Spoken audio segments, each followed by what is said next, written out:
Hi, it's Jenny from Ginger Ninja Crafts, and I'm here with a little catch-up video, and I've also got some lovely Happy Mail which I wasn't expecting.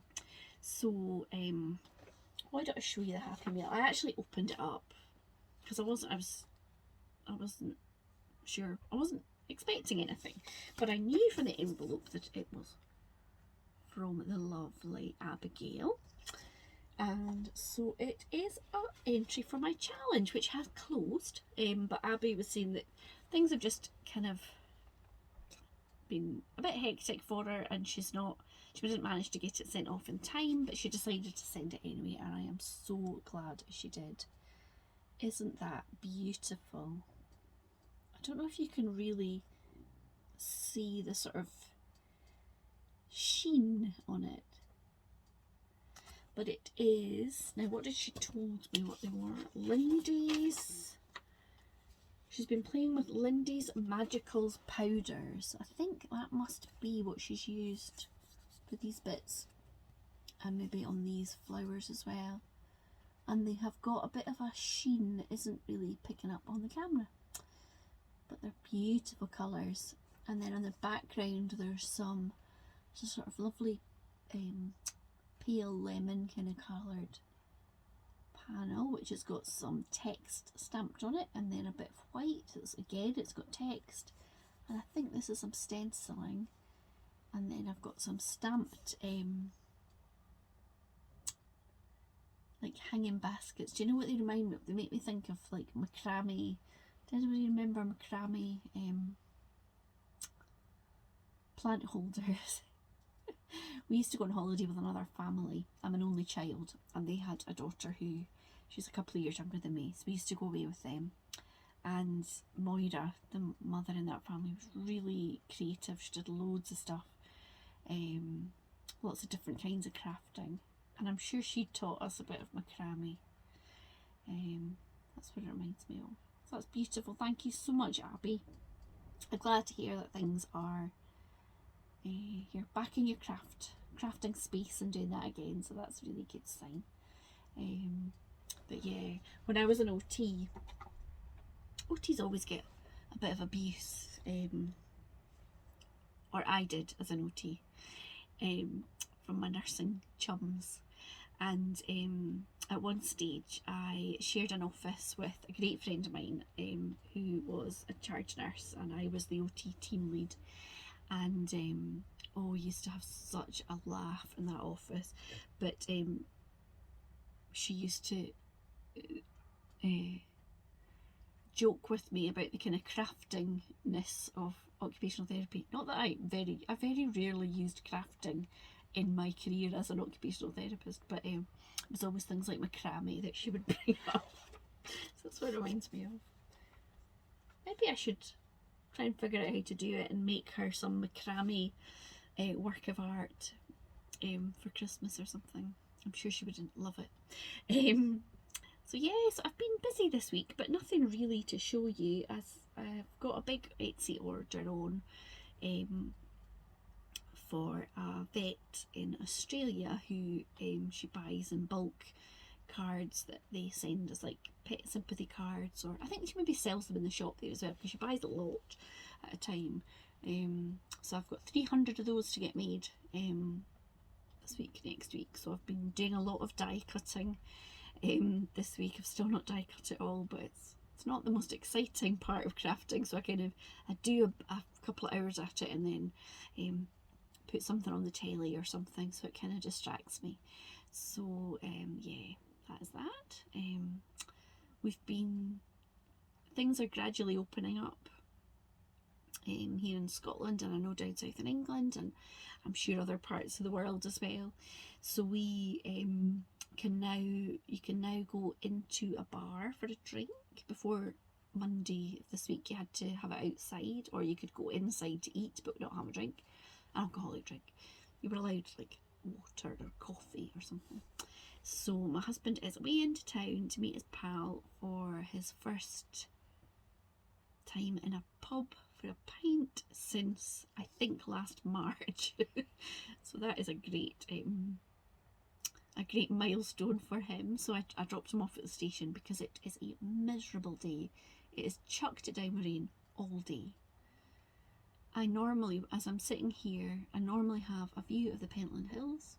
They have completely disappeared from fog and rain, and it's blowing a gale. When I was driving up the road, it's windy, so there's buckets lying all over the road. It's like fabulous. So yeah, so he'll text me when he's on the train, and I'll go and pick him up later, so he doesn't get too much like a drowned rat.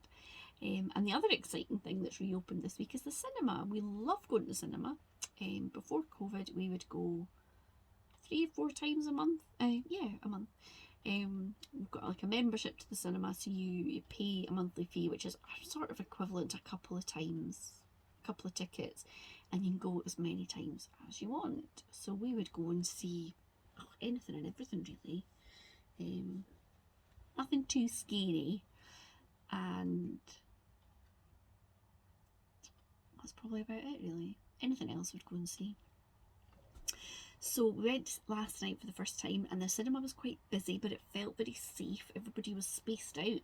You got your seat numbers, and we were all spaced out. We had to wear our masks when we were moving about, but we got an ice cream, and you could obviously take your mask off to eat ice cream, and it was great. We went to see Judas and the Black Messiah, which I think the main actor won. Did he win an Oscar? He won some award recently. Very well deserved. He's great. A really, really good actor. And it was great. It was a really good film. We did a lot of talking on our way home about how the story is. It's about the leader of the Black Panthers in the late 60s, I think, up to 1970, and about a FBI informant which infiltrated the Black Panthers, which I didn't really, I'd heard of the Black Panthers, but didn't really know about that kind of period of American history. So it was a really interesting story, and kind of depressingly very relevant to things you see on the news happening in America, and here as well, I'm sure, in terms of the way Black people are treated by certain institutions and things. So yeah, but really it was a really good story, amazing acting, very thought-provoking. So yeah, it was brilliant to go and see it on the big screen and be part of that shared experience with other people. So it was great. And yeah, so I think the weather's not to be great this weekend coming either, but we're going out for lunch on Sunday, to just a local place. There's like a castle actually, which we've been for afternoon tea a long time ago, and then we once went for, they have like a dungeon which they have dinner in, but I don't think that's open. That was really nice. So we're going to the Orangery for lunch on Sunday.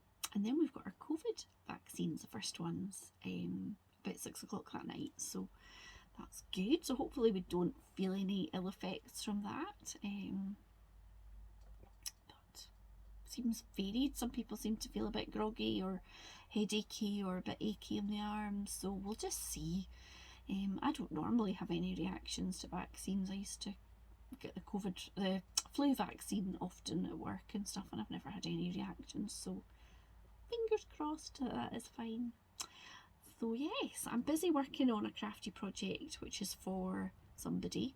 So I'm going to make a little video, but I won't share it until after it's been received. So it's still top secret. But yeah, I've not done I know the last video I said, oh, I'm going to do some crafting for pleasure, and then not really, didn't do it. But I have done a bit of cross stitch in the evenings, so I'll share that when I do. I'm going to do another floss tube video next week, maybe for this sort of end of the month, because I think I did the first one at the end of April. So yeah, that's what I've been up to. And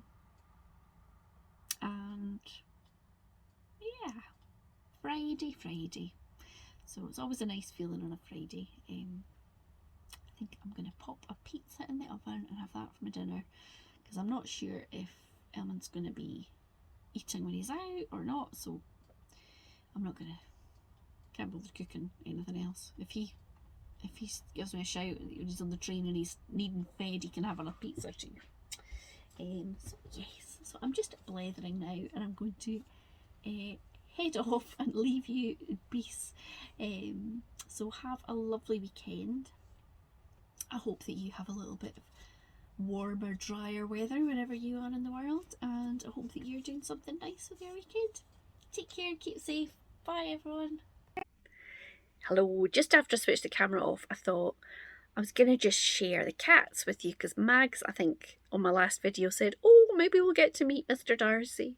So I will just flip the camera around and give you a little introduction. So here is Mr. Darcy, always giving you lovely eyes. Mr. Darcy. He's a bit baldy at the minute, because when he was at the vet, he was a bit naughty, because he doesn't really like getting brushed very much. So he's got a bit of baldy patches, but he's a very gorgeous boy. And I've had him since he was a kitten, and he is maybe 11 this year. Are you 11? I think so, yeah. And he has claimed this little chair in my craft room. Sometimes he comes and bosses me about. He's purring away. So that is Mr. Darcy. Now let me see if I can go and find Spats. And here we have Spats. Spats is my lovely tuxedo cat. And he is about the same age as Darcy, but I've only had him since he was 2. So he was a rescue cat, and he has been super lazy today. He got a treat breakfast and he's been snoozing on this blanket all day next to his black and white cat pillow. And Spats is... he is the more independent of the two. He doesn't really like other cats. Oh, it's exhausting, isn't it? But he's very handsome. And he's got a gorgeous shiny coat. And he always comes and headbutts you when you're in the kitchen, because he thinks, oh, maybe I'm going to get something to eat. Don't you? You love food of all sorts. Oh yeah. A handsome boy. It's him purring too. So there you go, Mags. That's you met the boys. Met the fluffy family. Okie dokie. See you later.